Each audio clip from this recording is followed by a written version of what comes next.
I would say never give up, you know.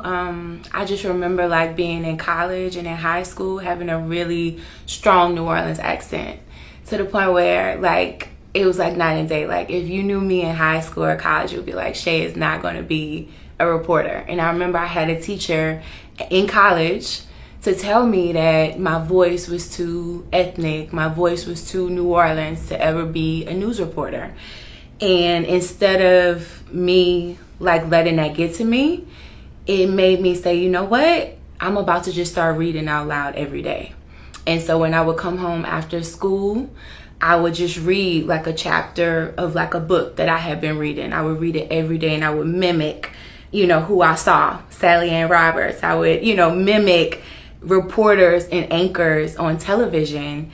And then before I knew it, I was comfortable with my voice. And I remember her like seeing a newsreel I had put together and she was so shocked. But it's like, you're never supposed to make your students feel like they can't do what they want to do. So that was just like one instance of many instances, because it wasn't just that.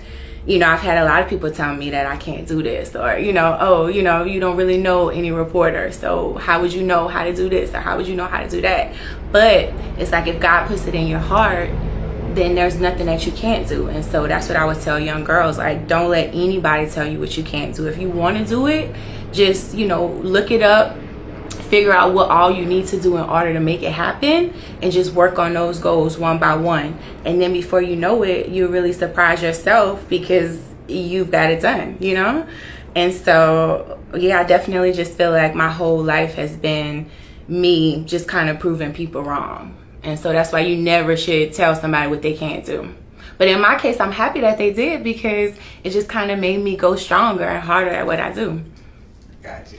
So being one beautiful woman on air, how is New Orleans outside, like off the camera? Like, do you experience like a lot of guys flirting with you? How do you keep it professional as one young black business or a successful woman who's trying to stay focused on the bigger goal? Definitely. So first off, when it comes to my stories, I'm not trying to talk to anybody I interview, and that's me.